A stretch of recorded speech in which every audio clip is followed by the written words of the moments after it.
This year, Spotify has made some massive changes, especially when it comes to making money from your music. For every artist that is trying to make music a full-time career, that change impacts you. Spotify just had their second ever Stream On event in Los Angeles, California, nice. Sharing all the latest innovations to help us as artists and musicians.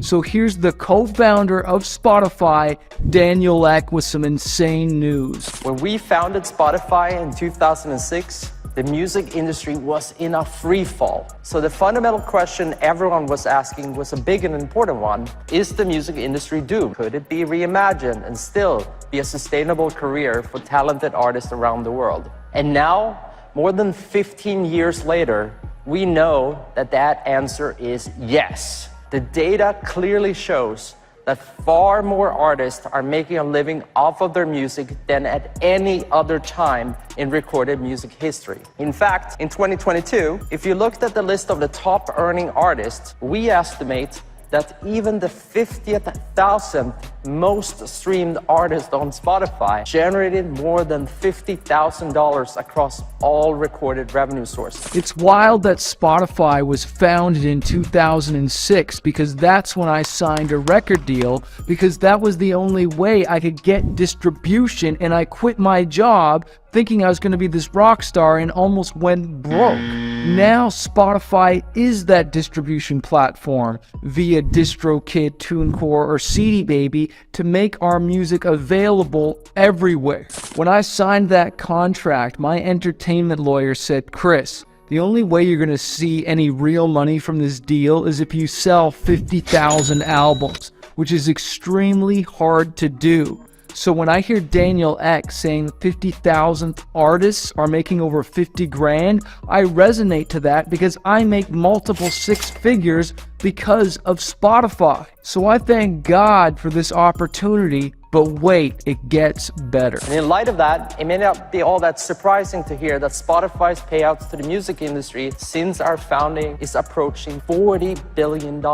And that makes us the single biggest source of revenue for the entire music industry. $40 billion.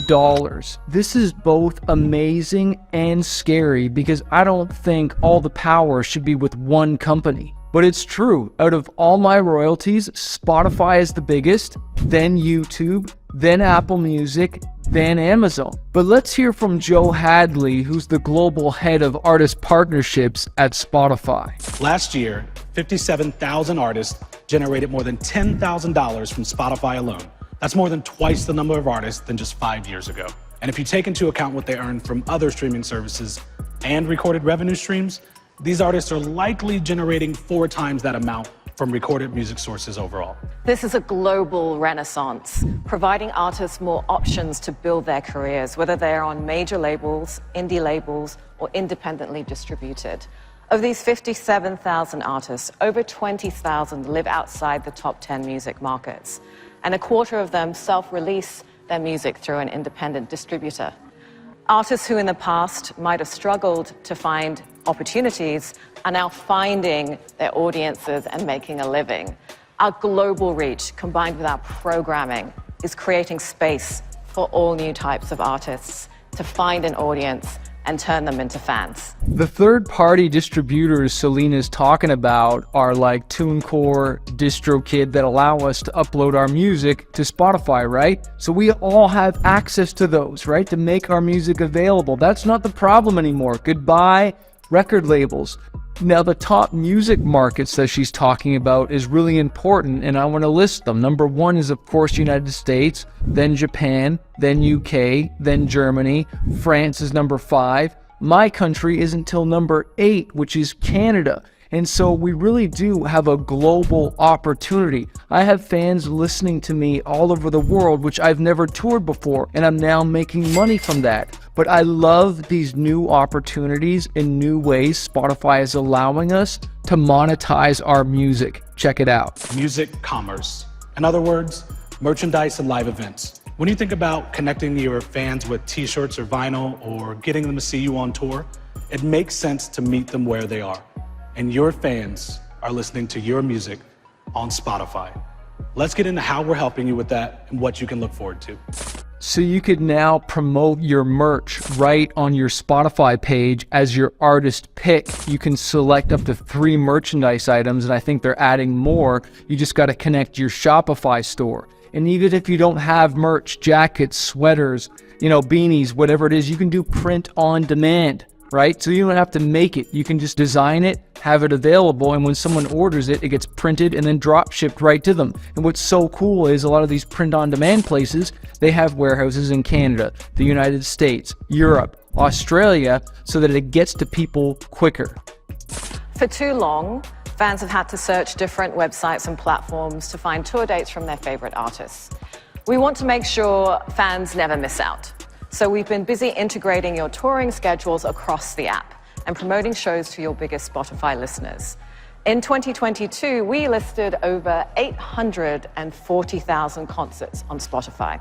Going forward, Spotify listeners will start to see personalized concert listings featured more prominently across the app. Across the homepage, browse. This is playlists, the artist pick and on-tour sections of your profile, and the live events feed as well.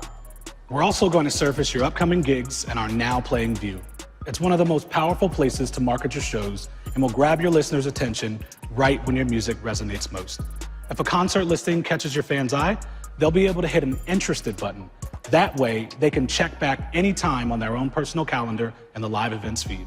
Have you ever heard of that term, amateurs focus on the front end, but professionals focus on the back end? So many artists that I talk to, they're like, oh, how can I make money on Spotify or whatnot? I can't even make any money. And it's like, here it is, merch, live show, right? You put the money in on the front end to build your business, build the awareness, then you make your money back on what? On merch and then ticket sales to your show. But how rad is it that you could even run Spotify ads to a certain city or state where you're going to be doing a show or a tour and then sell tickets on it on the back end? It's like, hey, they check out your music. Oh, dang, this guy or this gal is performing in my city because it's all right there in one place. So now you can invest in your music and then make the money on the back end. But what's so cool, why I love Spotify so much as opposed to even touring, is because when I play a show once, I get paid once. When I do that tour, I get paid once.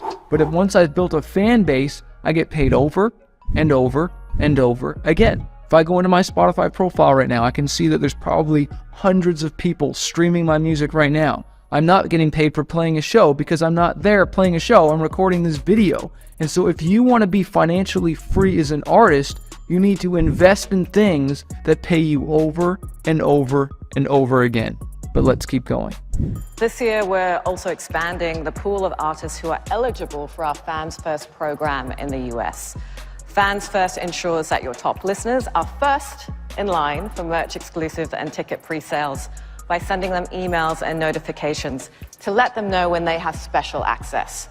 Going forward, we're going to partner with even more of you and your teams to build exclusive and custom fan experiences. I'm really excited about this one because I was already part of a beta pilot where I was able to send an email out to all my fans on Spotify about a limited edition guitar USB key that we have that has all my albums on it. And so Spotify messaged, they did it, they sent the email out, and then I made a whole bunch of sales. Now this was part of a test, and how rad would it be to be able to do this ongoing? Now obviously Spotify doesn't want us just spamming all of our listeners all the time, so it'll be interesting to see how they roll it out and what they charge us for. I was part of one where I didn't have to pay anything, and so what's so cool about this too is that when you sell stuff on your Shopify store, what do you get? The email address. Because right now we have all these fans, and yeah, we can run Spotify marquee ads and do different stuff, but we don't have that coveted email address. But if there's going to be a way where we can sell stuff on our Shopify store via Spotify, then we can start collecting those email addresses. And those email addresses are going to be so much more powerful than just, you giving away your music for an email. It's because they bought something. And if you remember anything from this video, build an email list, but not just an email list of freebie seekers, but an email list of buyers. This is part 1 of Spotify's update. Watch part 2 right here. Click it.